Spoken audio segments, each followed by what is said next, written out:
Hola a todos y todas, nos volvemos a encontrar en una clase de Economía 1. Vamos a continuar con el ciclo Historia del Pensamiento Económico. ¿Se acuerdan que la semana pasada habíamos empezado contando un poco de qué se trataban algunas escuelas de pensamiento económico? ¿Sí? Las habíamos nombrado de acuerdo a su texto. También habíamos dicho que una forma todavía vigente de vivir las escuelas consistía en reconocer el marco teórico neoclásico, el marco teórico keynesiano, muchas veces estos dos ligados a posiciones políticas, aunque no siempre. Y por último, el marco teórico marxista. Ahora bien, a nivel curricular, en cierta época de la historia del pensamiento económico, parte de los conceptos de Keynes fueron reunidos dentro de un cuerpo neoclásico, a lo que se llama la síntesis neoclásica keynesiana, ¿sí? Pero bueno, avancemos, veamos qué tenemos hoy.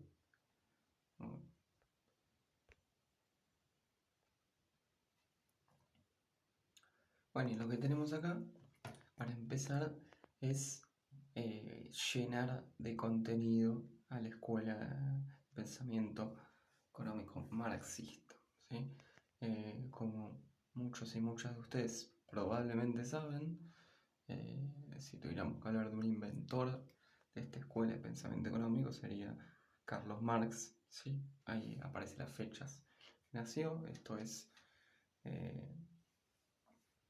siglo XIX, ¿sí? Fallece antes de que termine el siglo XIX. Y su gran contribución a la ciencia económica, aunque bien esta obra que voy a comentar también se lee desde otras ciencias sociales, ¿sí?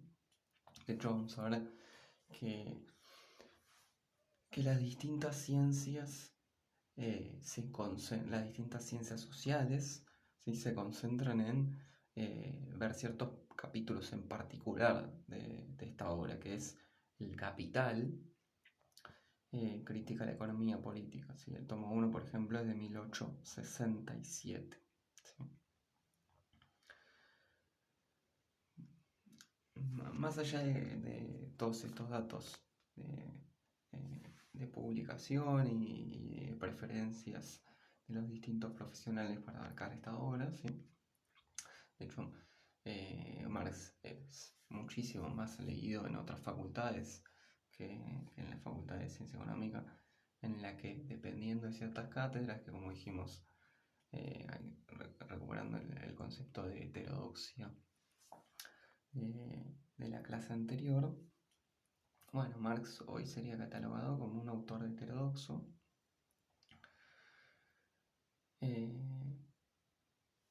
Y la economía en general en las carreras tiene un cuerpo neoclásico bastante ortodoxo, ¿sí? Entonces hay pocos cursos en los que se trabaja contenidos marxistas, a diferencia de lo que muchas veces da la sensación que se propone desde la televisión, ¿sí? Sí, en cambio, algunos capítulos, decíamos, del Capital, por ejemplo, la acumulación originaria, ¿sí? Sí son trabajados y mucho en otras ciencias sociales, o incluso otras obras, 18 Brumario, el Manifiesto Comunista, etcétera, etcétera. Pero bueno, ¿cuál es el punto de partida del Capital? ¿Sí?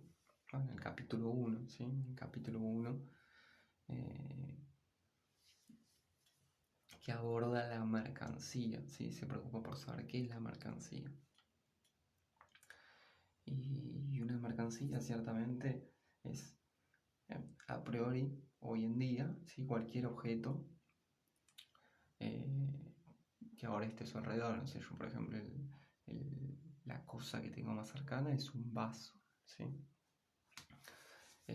Un vaso de vidrio. Un poco la idea del autor con este capítulo es decir, va a sonar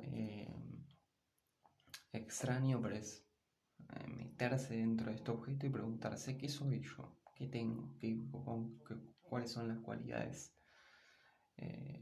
con las que porto, ¿sí? Entre otras preguntas me voy a responder para qué sirvo, ¿sí? Si esto es natural, etc. ¿Sí? Y en principio lo que yo veo es que todos estos objetos, ¿sí? Tienen un uso, ¿sí? Y a eso lo voy a llamar, en realidad, bueno, estoy hablando como si fuera narrador, ¿sí? de la obra de Marx. Y bueno, esto Marx lo va a llamar valor de uso, ¿sí? El valor de uso tiene que ver con, bueno, los usos de las cosas, de los objetos, ¿sí? El vaso de agua me sirve para transportar, en realidad el vaso, ¿no? Sirve para transportar líquido, ¿sí?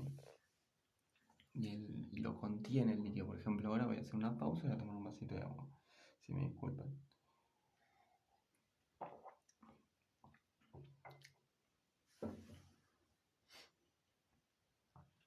Y algo interesante que aparece a continuación en la obra es ese valor de uso se desprende de características naturales del objeto, ¿sí? Su física.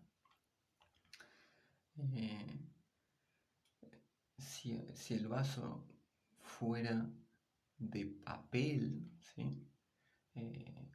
Perdería sus características de poder contener el líquido hasta que uno tenga el deseo o lo que sea, pero ese impulso a tomar agua.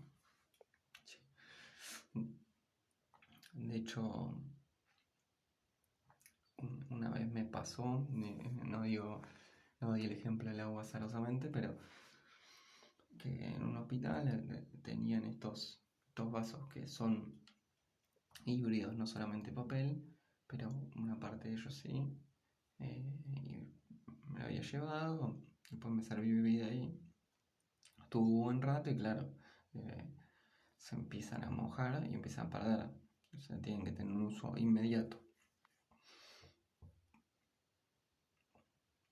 Bueno, ese vaso de vidrio y ese vaso de papel y otra cosa más son distintos y como valor de uso son parecidos, pero tienen diferencias, ¿sí? El segundo no puede contener el agua durante demasiado tiempo. Bueno, seguimos. ¿Qué más tiene un vaso? Un vaso, no sé, ustedes estarán con un lápiz, estarán con la compu, estarán con el celular, etc. Bueno, vemos que los objetos tienen valor de cambio, ¿sí? Valor de cambio quiere decir que pueden intercambiarse. Yo puedo cambiar este vaso por eh, una pizza, ¿sí?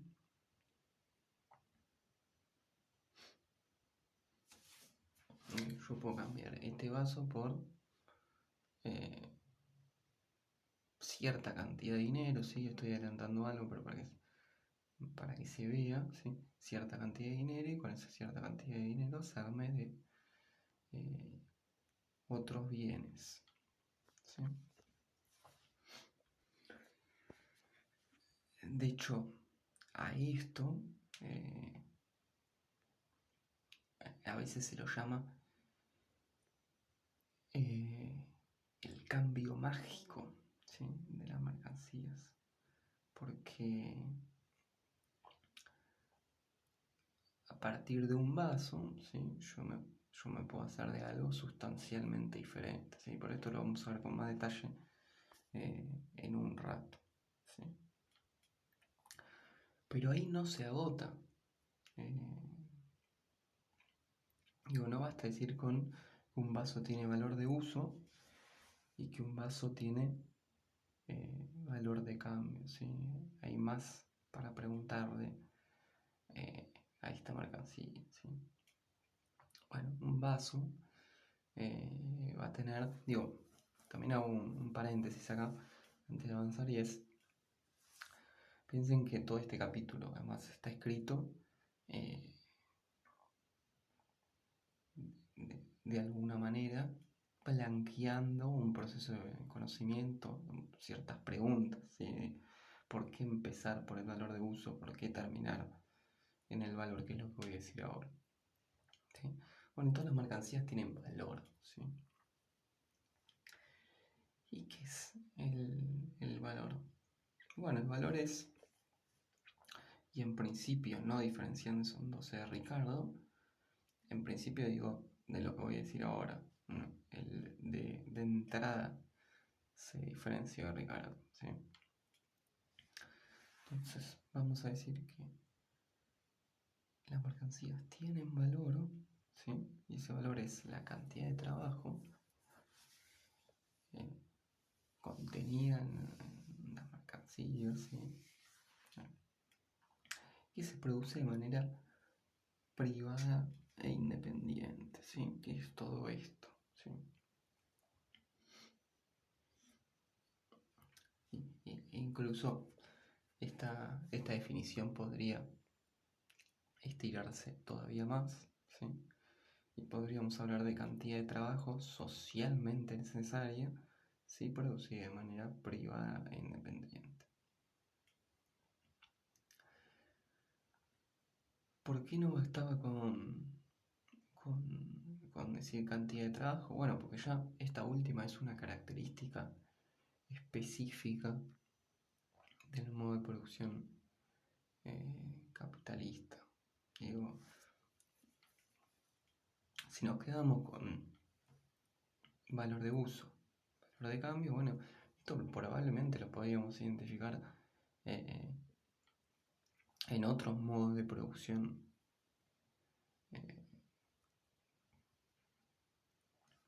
Piénsense, los objetos usos tuvieron siempre, ¿sí? Ustedes dirán, bueno, el vaso no estaba hace 500 años, y probablemente el vaso en particular, sí, no este vaso de vidrio, pero sí había vasos de vidrio, y los objetos ya tenían ciertas cualidades intrínsecas, ¿sí? Propias en su naturaleza, ¿sí? Límites sobre los cuales modificarse, ¿sí?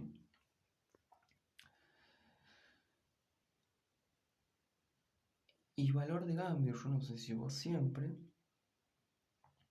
pero aparte, cuando las sociedades ganan cierto tamaño necesitan intercambiar, ¿sí? Eh, y no sé, imagínense un productor de panes y un productor de carnes, y el productor de carnes no necesita toda la carne que produce, el productor de panes no necesita todos los panes que produce. Bueno, van a tener que intercambiar, ¿sí? El carnicero va a querer pan y el panadero probablemente va a querer carnes, ¿sí? Que se acuerdan que habíamos dicho en la clase anterior, ¿sí? Que antes de que existiera el dinero, esto era más difícil, en tanto tenía que existir una necesidad que fuera recíproca, ¿sí? Desde el carnicero hacia el panadero y desde el panadero hacia el carnicero.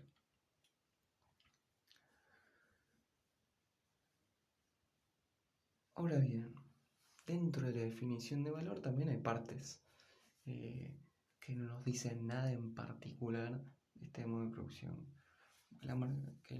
Que ciertos objetos, las mercancías acá, contienen cantidad de trabajo. ¿Qué quiere decir esto? Bueno, son el resultado del trabajo, ¿sí? Se ejerció trabajo para llegar a esta forma vaso de vidrio en la que yo puedo tomar agua, ¿no? Digo, hasta ahí, todos de acuerdo. Claramente, esto es algo abstracto, ¿sí? Que no se puede ver, el trabajo no se puede tocar, ¿sí? Digo, no se puede ver el trabajo contenido en la mercancía. Claramente, ustedes me podrían decir, bueno, pero yo puedo ver el proceso de producción del vaso, sí, eso es correcto. Ahora bien, una vez que el trabajo se ejerció, en principio parecería que ya no existe, pero digo, eso está de alguna manera contenido en el vaso. Podríamos preguntarnos qué es el trabajo. El trabajo es cualquier desgaste de energía, ¿sí?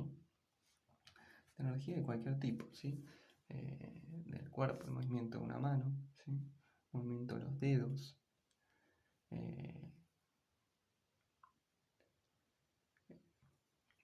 el uso de los ojos, ¿sí? En particular, yo en este momento estoy consumiendo mi vista, si se quiere.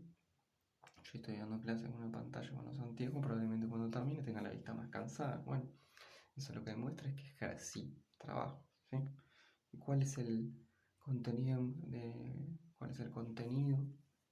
este trabajo? ¿Sí? ¿Cuál es, si se quiere, la mercancía que yo estoy produciendo en este momento? Bueno, esta clase grabada, ¿sí? Como decía en otra ocasión, lamento que sea en este formato, sí, a mí me gusta que podamos intervenir, charlar, pero bueno, dadas mis condiciones personales, tengo que al menos presentarles estos contenidos en este formato no en vivo. Bueno, decíamos, estamos con la definición de valor, ¿sí? Hay cantidad de trabajo, es socialmente necesario, con eso todavía no nos vamos a meter, si me interesa de manera privada e independiente, ¿sí? ¿Se acuerdan que habíamos dicho que si teníamos que dar la característica fundamental que divide este modo de producción de otros es que de alguna manera se dice nace el individuo libre? ¿Qué quiere decir que nace el individuo libre? ¿Sí? Que así está puesto muy desde la positiva, ¿no? Porque veíamos luego que esto traía complejidades. Bueno, es que básicamente que ninguna persona le puede decir a otra qué es lo que tiene que hacer, y qué es lo que tiene que hacer es qué es en lo que tiene que trabajar, qué es lo que tiene que producir, ¿sí? Por eso es privada, ¿sí? O sea, se realiza de manera privada, no colectiva, y es independiente, ¿sí? Cada gente va a decidir de qué manera lo quiere hacer.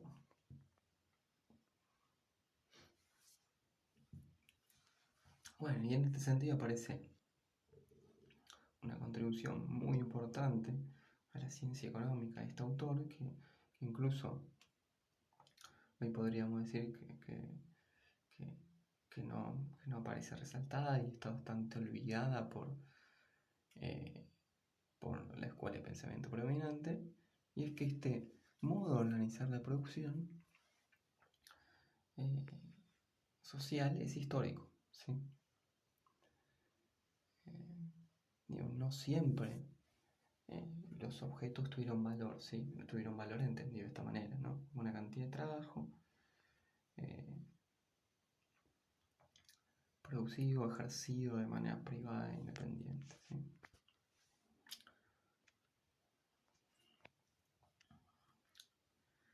Bueno, entonces nuestro agente acá en particular en este desarrollo,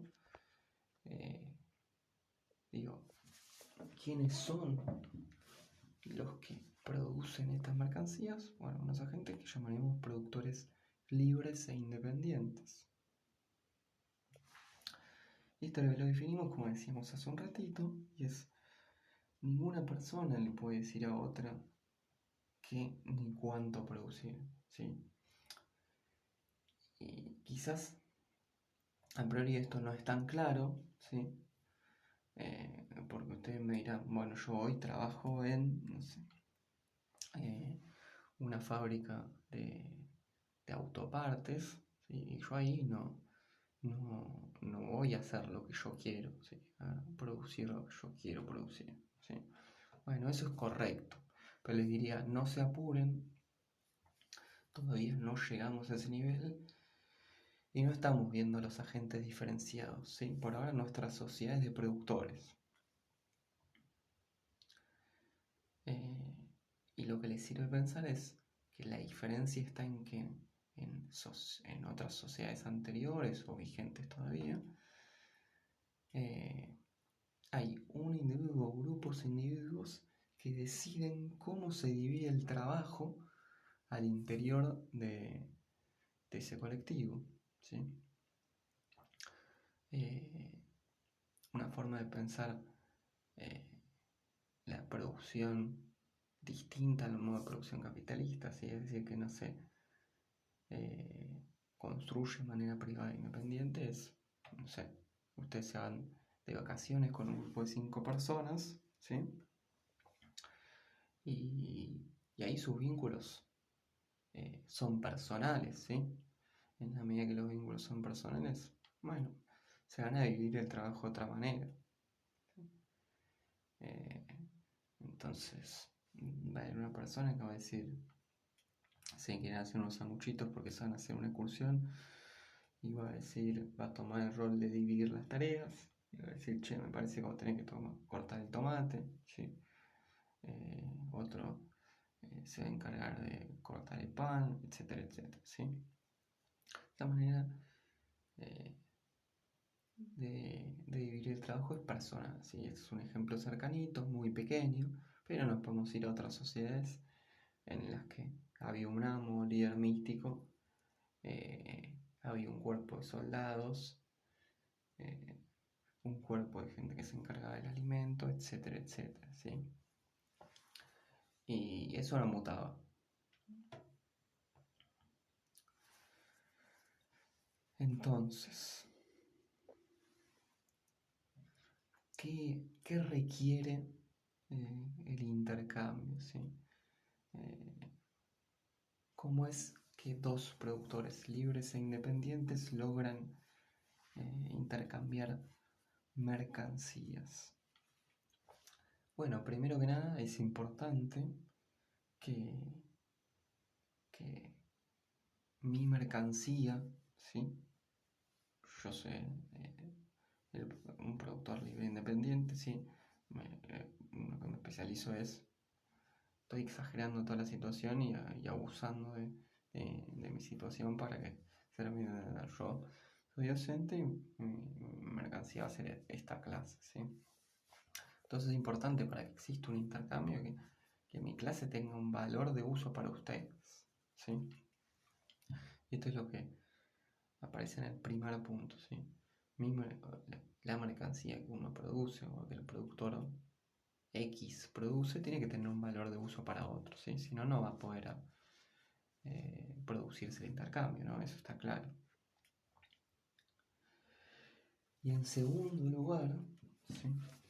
Digo, la primera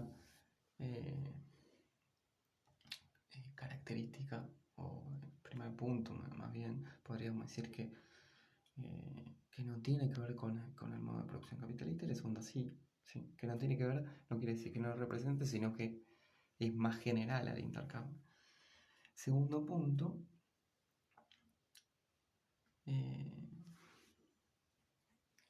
es la otra persona o el otro productor tiene que poder pagarlo, ¿sí? Tiene que haber una demanda social solvente. parece bien, ¿sí? Y acá aparecen más complejidades del capitalismo, porque, digo, cualquiera de ustedes sabe que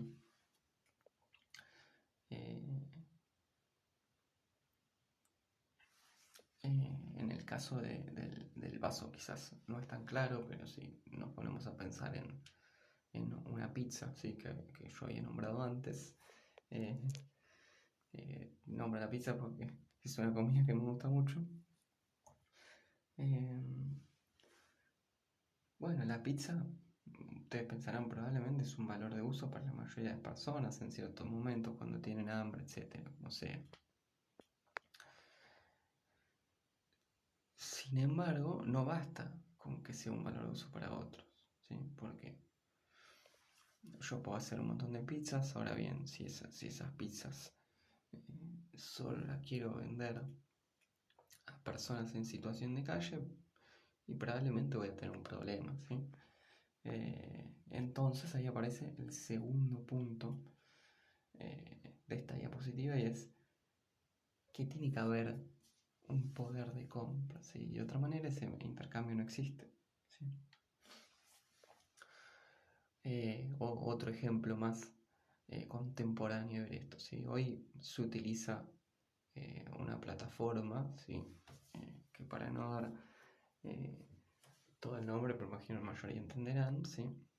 Voy a utilizar la abreviatura ML, ¿sí? Y ahí uno pone los productos o el producto que quiere vender, ¿sí? Ahí uno funciona como, si se quiere, como un productor libre e independiente, ¿sí?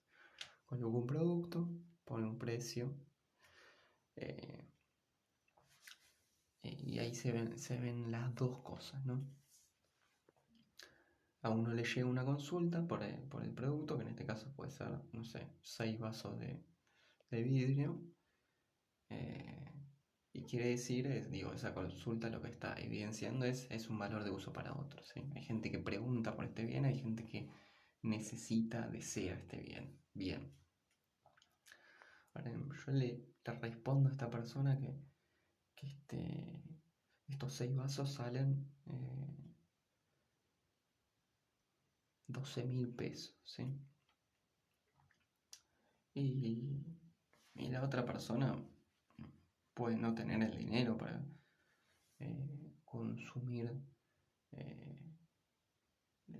de su presupuesto, 12.000 pesos en vasos, ¿sí? Eso quiere decir, no existe eh, en realidad, eh, no existe eh, no hay poder de compra, ¿sí? No hablaría de demanda social, porque demanda social solvente está puesto en términos eh, más grandes, ¿sí?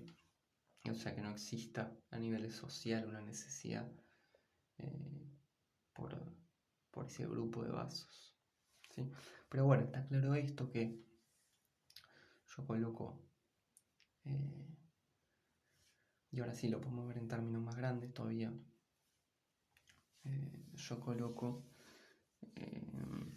no sé, eh,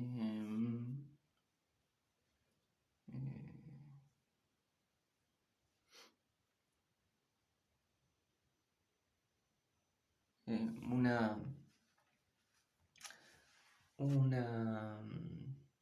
un grupo de notas de mi diario personal en el que escribo las actividades que hago.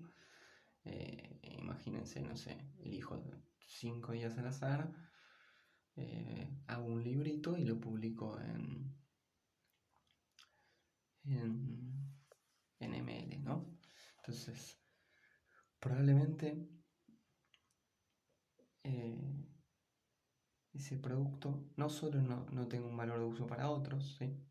Imagínense que no llega ningún tipo de consulta mucho tiempo por ese producto, lo cual no sería raro, porque ¿quién va a querer leer?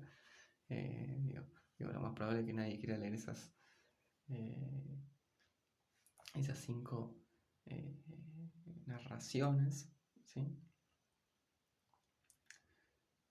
Y después, bueno, en función del precio que yo le pongo a eso, si existe poder de compra o no existe.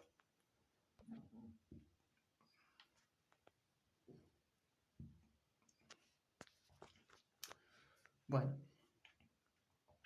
parece la pregunta ahora de si todas las mercancías son idénticas, ¿sí?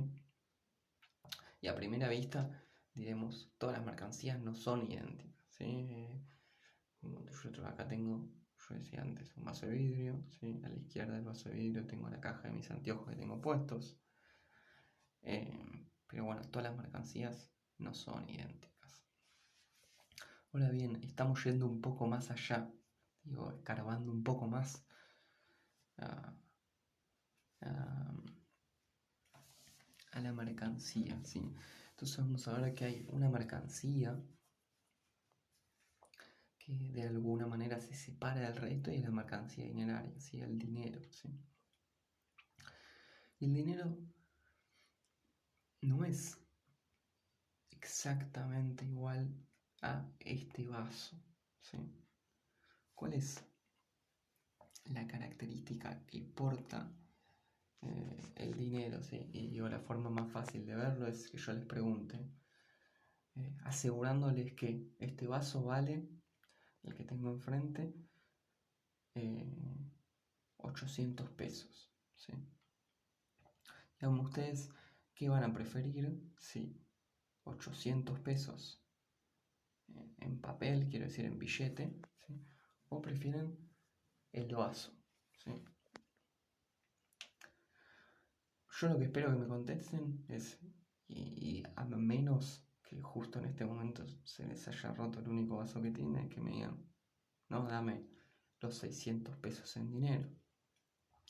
¿Y por qué es esto? Bueno, porque el dinero es la única mercancía que es directamente cambiable, ¿sí? Sabemos que yo, este vaso, no lo puedo cambiar por 4 alfajores, ¿sí? Primero voy a necesitar vender el vaso, recibir dinero y después con ese dinero hacerme los alfajores que quiero, ¿sí?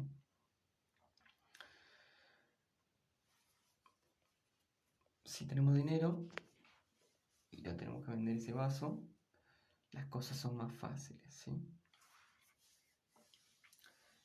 El dinero aparece en principio como un facilitador del intercambio. Esto lo ve la escuela no clásica, ¿sí? Escuela preeminente. Ahora bien, no es solo esto. Se dice el dinero, si lo queremos complejizar un poco, el dinero es el equivalente general, ¿sí? La cosa en la cual todos los elementos producidos ven reflejados su valor, ¿sí? Y llevando todo este desarrollo hasta el final, digo, lo que encontramos es que el dinero es la representación del trabajo social, ¿sí? Y me voy a quedar acá, digo, voy a dejar esta parte sin darle detalle por ahora, ¿sí? La voy a dejar flotando en sus cabecitas, o esperemos que suceda, ¿sí?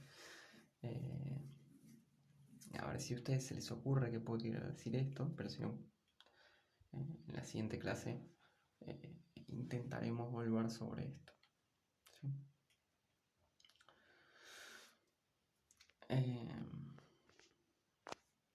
Veamos qué sucede con el intercambio, ¿sí? Vamos a ver, esto aparece en otro capítulo, ya no estamos hablando del capítulo 1, ¿sí? Es que hay dos procesos de intercambio en el modo de producción capitalista, ¿sí?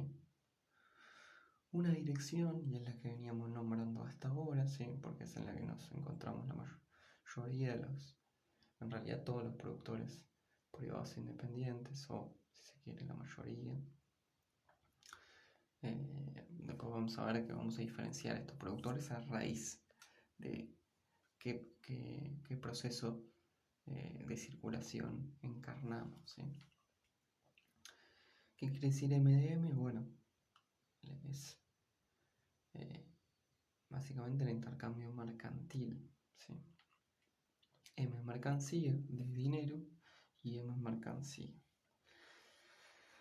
Bueno, esto también nos sirve para recuperar todo lo que veníamos hablando, ¿no? Decíamos, yo tengo una mercancía, ¿sí? Mi mercancía es este vaso de vidrio que yo tengo enfrente, que publiqué en ML, ¿sí? Yo vendo esta mercancía, ¿sí? Tengo dinero, ¿sí? Y con ese dinero que obtengo puedo comprar otra mercancía o otro grupo de mercancías, ¿sí? Yo había dicho, bueno, con este dinero me voy a comprar una pizza, ¿sí? Voy a cenar una pizza hoy. Bueno, eso es válido. Ahora bien, yo también podría querer comprar un cuaderno, ¿sí? Un cuaderno para tomar nota de mis clases luego de darlas, ver qué puedo corregir, qué cosas salieron mal, etcétera, etcétera, ¿no?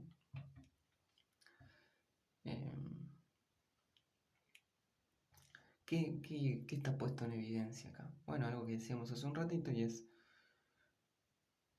la primera mercancía acá es distinta de la segunda mercancía, ¿sí? Tienen que ser valores de uso distintos, ¿sí?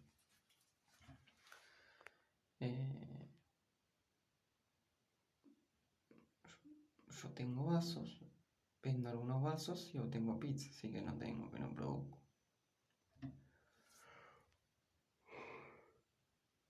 Discúlpenme que acabo de bostezar, pero ¿no sería lo más lógico pensar que yo tengo vasos, los vendo y obtengo vasos, ¿sí? Sí, ustedes me podrán decir, bueno, yo puedo ser un productor de vasos, venderlos, obtener dinero, y de ese dinero que obtengo, una parte dedicarla a comprar algún que otro vaso, ¿sí? Porque tienen una calidad distinta, ¿sí? Bueno, todas cosas que diferencian el valor de uso, ¿sí? Ahora bien, es algo importante. Esto es una nota al margen, digo, no le den demasiada entidad, pero sí aclaro. Piensen que la economía actual tiene una amplia diversificación de bienes, y esto no era tan común antes. Antes, cuando la gente tomaba líquido, tomaba en un único vaso, digo, no había un vaso con la imagen de Bugs Bunny, un vaso con la imagen de, no sé, de Messi, etc.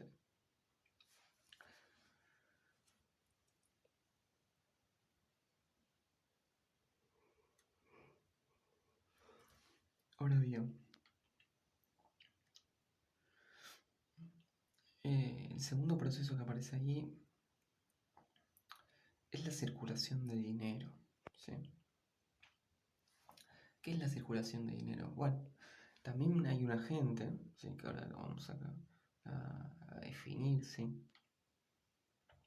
También vamos a decir qué características tenemos, quién es lo que hacemos en nuestro proceso de vida. En el capitalismo es todo el tiempo estar intercambiando mercancías. Decíamos, hay otro que es el que aparece último, y es, yo tengo dinero, intercambio por mercancías y obtengo dinero, ¿sí? Ahora bien, así como antes decíamos, la primera mercancía tiene que ser distinta a la segunda mercancía, aquí lo que diremos es, bueno, está claro que el segundo dinero en algo tiene que diferenciarse del primer dinero, y si no es en cualidad, tiene que ser en cantidad, ¿sí? Y lo que propondremos es, bueno, este segundo dinero tiene que ser más grande que el primer dinero, ¿sí? Entonces yo tengo dinero, compro mercancías, y con esas mercancías me hago de una cantidad de dinero más amplia, ¿sí? Como aparece ahí, el segundo dinero, el dinero que tiene un guioncito, ¿sí? Un apóstrofe, es mayor al primer dinero, ¿sí? Y a esa diferencia, ¿sí? Se la llama plusvalor, ¿sí?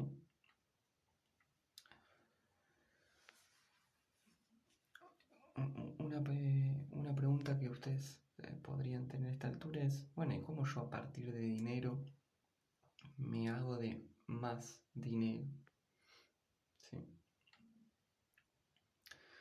Y no pensemos en el sistema financiero en particular, ¿sí? Hay algo de pistas, aunque digo, eso claramente responde a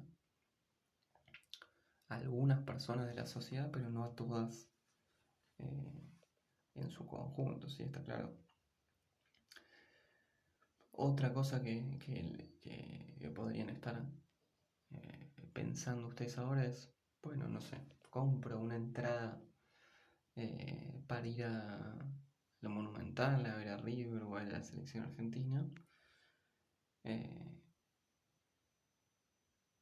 Y esa entrada, digo, yo la compré en tiempo y forma y digo, che, la voy a vender porque la voy a ver por la tele y la voy a vender más cara, ¿sí?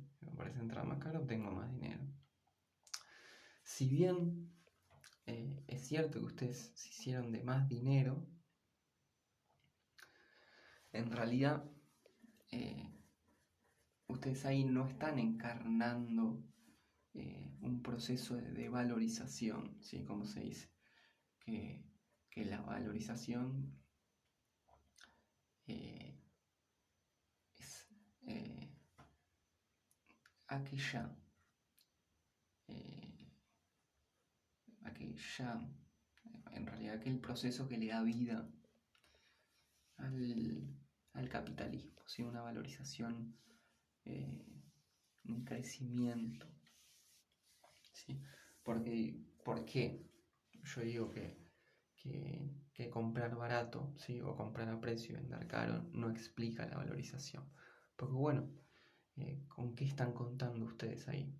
Que para que algunos, si algunos están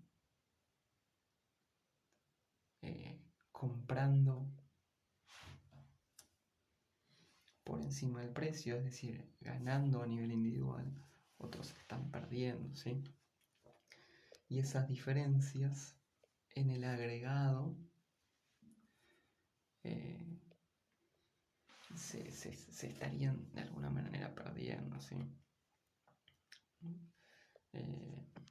Piénsenlo esto, pero digo, lo que tiene que haber es un proceso genuino de valorización, ¿sí?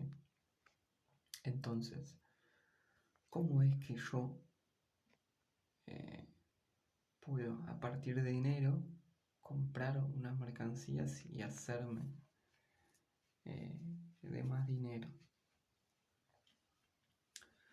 Bueno, va a haber una mercancía en particular, ¿sí?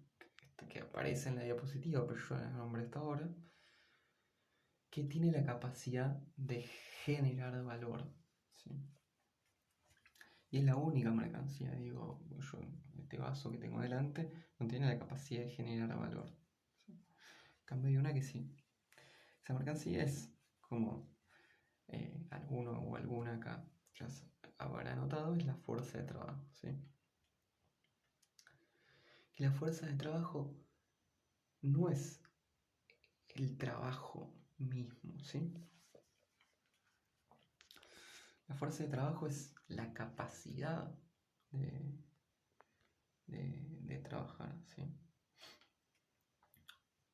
Ustedes y yo vendemos nuestra fuerza de trabajo durante cierto tiempo a, bueno, hoy en día es a una empresa, ¿sí? Se la vendemos a un empresario, hoy en día un grupo de recursos humanos que en realidad trabajan por un empresario, etcétera, etcétera, ¿no? Pero bueno, vendemos nuestra capacidad de trabajo y esto es el ejercicio de nuestra energía durante un intervalo de tiempo, ¿sí? Y hasta cierto momento de la historia del capitalismo, en un lugar de trabajo en particular, que no era la casa, ¿sí?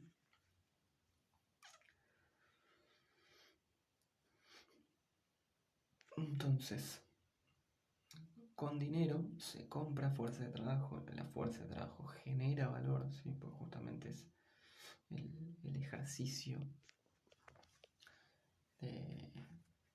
del trabajo, ¿sí? Lo que se va a estar haciendo todo el tiempo es transformando la materia, ¿sí? Hablando en un sentido muy abstracto. Y lo que se va a lograr es que el dinero sea mayor, que el dinero final sea mayor al dinero inicial, ¿sí?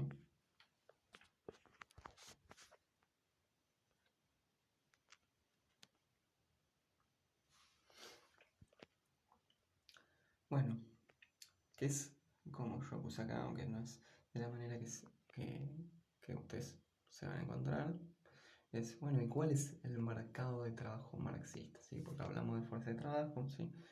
La definimos, pero ¿quiénes se encuentran en el mercado de trabajo marxista? Bueno, están los poseedores de mercancías, ¿sí? Y los poseedores de dinero, ¿sí?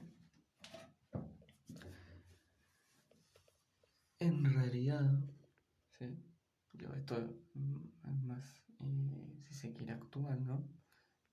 Los poseedores de mercancías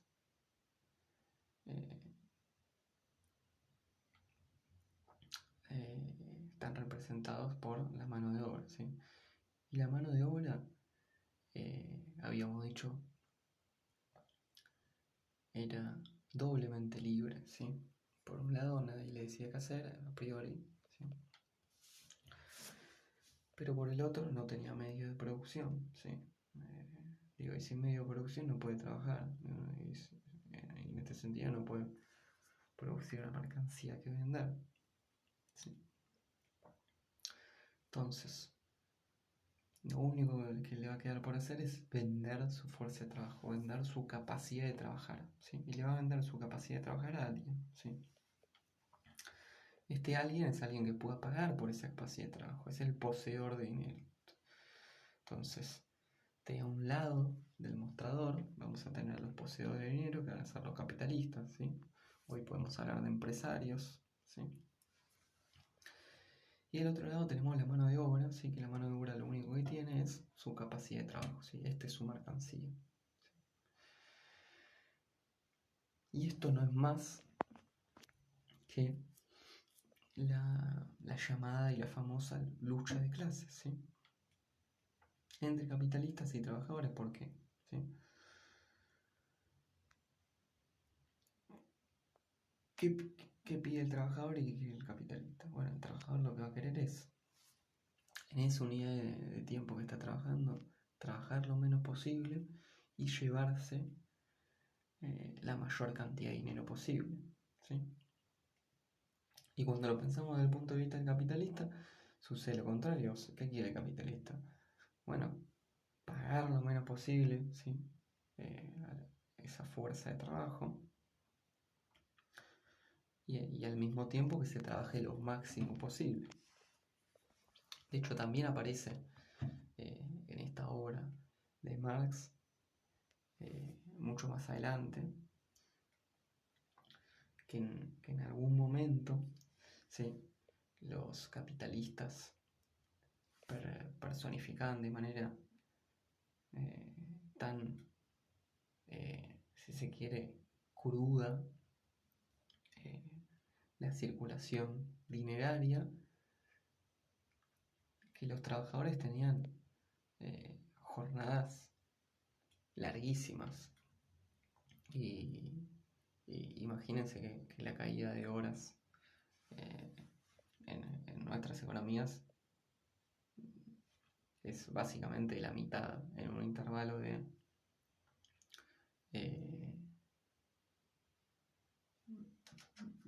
no sé, digamos desde el siglo XVIII, desde fines del siglo XVIII, las horas cayeron a la mitad. No sé, si hoy se trabaja 40 o 45 horas, antes se trabajaba 80, 90 horas, ¿sí? Esto a la semana, claramente. Entonces, lo que sucedía era que se exponía a rutinas de trabajo tan extensas y por lo tanto tan extenuantes que la mano de obra terminaba muriendo. ¿Y qué es lo que sucedió en consecuencia? Bueno, tuvo que haber una regulación sobre los tiempos de trabajo, una regulación en gran parte sancionada de estos estados, pero promovida desde el grupo de trabajadores, que de alguna manera esto potencia la valorización del capital, porque es claro que si bien desde el punto de vista del capitalista individual puede parecer que desgastar la fuerza de trabajo a ese límite, matarla, no es un problema, ¿sí? Esto no es un problema, ¿sí? Yo abro la puerta de mi empresa y veo que hay una fila de personas sin trabajo y yo las hago entrar, trabajo, las hago entrar, trabajo. Ahora bien, cuando este modus operandi es común a todas las empresas, bueno, lo que probablemente termine sucediendo es que en algún momento pongas en peligro tu capacidad de valorización, básicamente porque vas a matar a toda tu fuerza de trabajo. ¿Sí?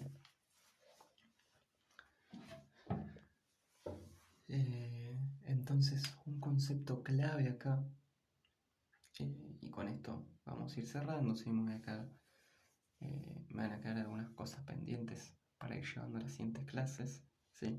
Dado que estamos tratando de reducir la clase a 1 hora, ¿sí? Para que a ustedes no les resulte demasiado aburrida, ¿sí? Prometo que las clases en vivo, ¿sí? Sean virtuales o presenciales, van a ser más divertidas, ¿sí? Bueno, decía, un concepto clave, con esto vamos a tratar de ir cerrando, es la plusvalía, ¿sí? Que ya había aparecido antes el plusvalor. Bueno, ¿qué es la plusvalía? En general se habla de plusvalía absoluta y relativa, ¿sí?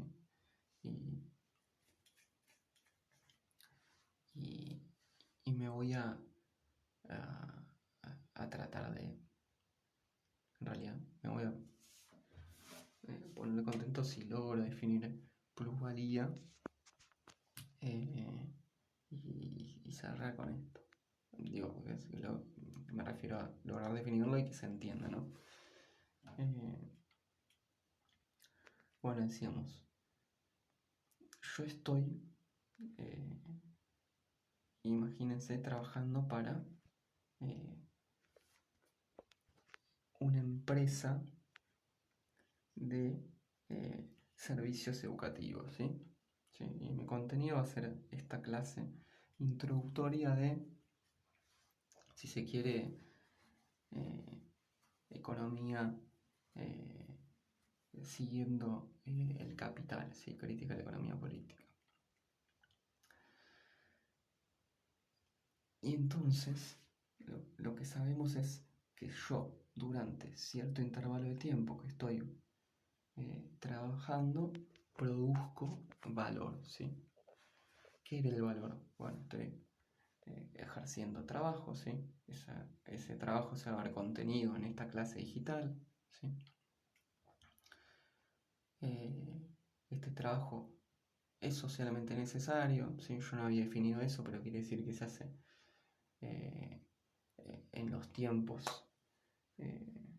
y en las calidades de estándar convencional, digo, a nivel local o a nivel internacional. No se metan, no se preocupen por esto si no se termina de entender.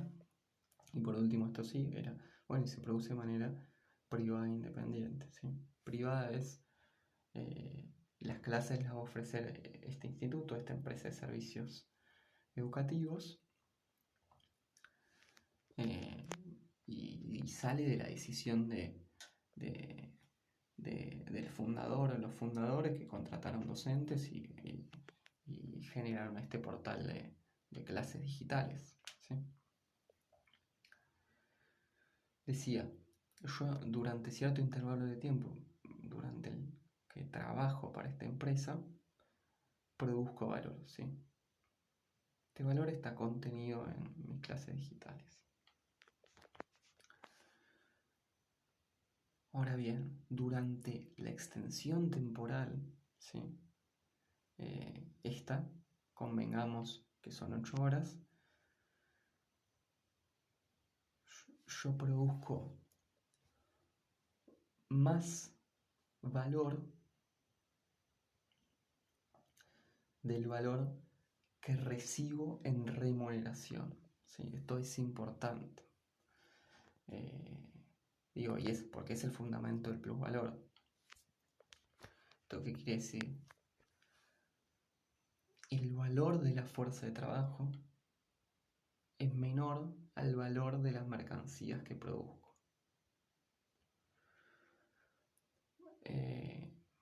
Simplifiquemos un poco, pongamos números. Imagínense que esta clase virtual de 1 hora de mía vale 5.000 pesos, ¿sí? Se puede discutir el precio después, eso lo charlamos otra siguiente clase, etcétera, ¿sí? De un precio un poco más alto de lo que sería normalmente una clase particular, porque bueno, es una clase que va a ser reproducida muchas veces, se la vende un portal, etcétera, bueno, no importa. Lo que quería decir es,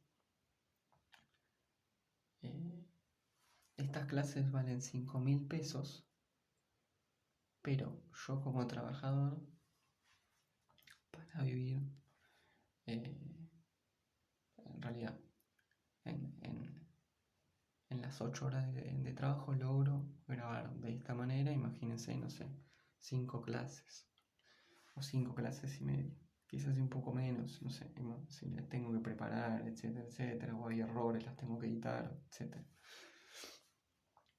Bueno, imagínense que 5 clases, ¿sí? 5 por 5, 25, 25.000 pesos, ¿sí? Ahora bien, estas 5 clases valen 25.000 pesos. Ahora, todo el mundo sabe que el capitalista no va a pagarme a mí los 5.000 pesos que vale esa clase, ¿sí? Sino menos, 10.000 pesos. El resto van a ser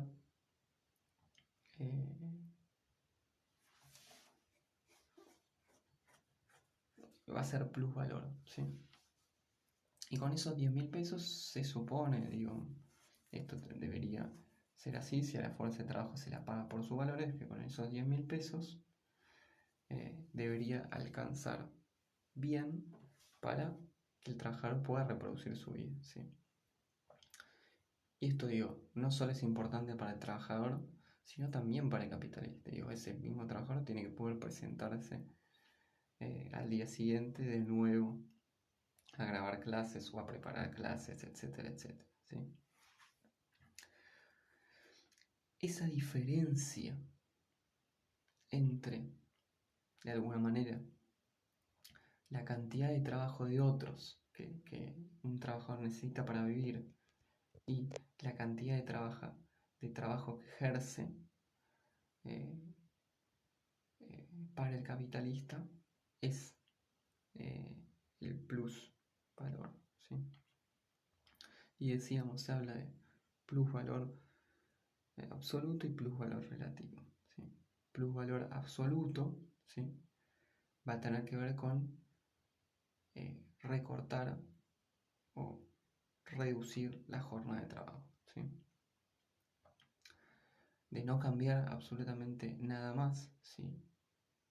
Se reduce la jornada de trabajo, ¿sí? Se espera que el plusvalor disminuya, ¿no? Digo, las necesidades del trabajador, si decíamos con 10.000 pesos le alcanza para vivir, eso a priori no se puede tocar y el resto sí, ¿sí? Quedan 15.000. Bueno, con esto vamos a ir terminando, ¿sí? Para la siguiente clase vamos a empezar por probabilidad relativa, ¿sí? Y después tenemos que hacer la comparación con la economía no clásica, ¿sí? Así como en la clase anterior, aunque voy a tratar de que sea más sintético, porque llevamos 1 hora. Lo que vamos a hacer es repasar lo que vimos hasta ahora, ¿sí?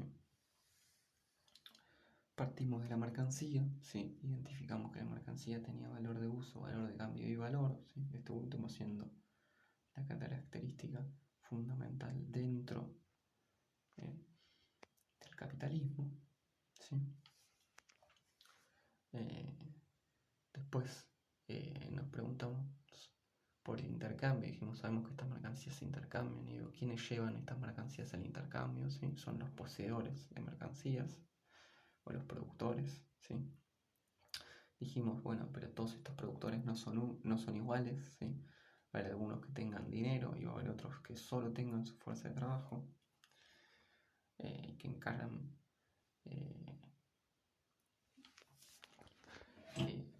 tienen personificaciones distintas, ¿sí? A uno le interesa dar su mercancía para lograr todas las canastas de bienes que necesita para vivir, y el otro necesita comprar mercancías, si se quiere comprar las mejores mercancías para encarnar procesos de valorización jugosos, ¿sí? Bueno, habíamos dicho no todas las mercancías son iguales, es importante acá no solo ver que existe la mercancía dineraria, que dijimos, el dinero es directamente intercambiable, por eso los agentes lo prefieren, ¿sí? Y es algo que todo el mundo sabe, ¿sí?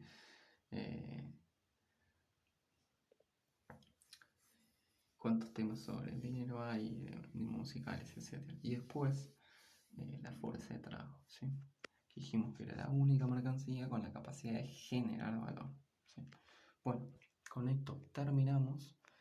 Espero que les sirva la clase y espero consultas la siguiente vez que nos veamos.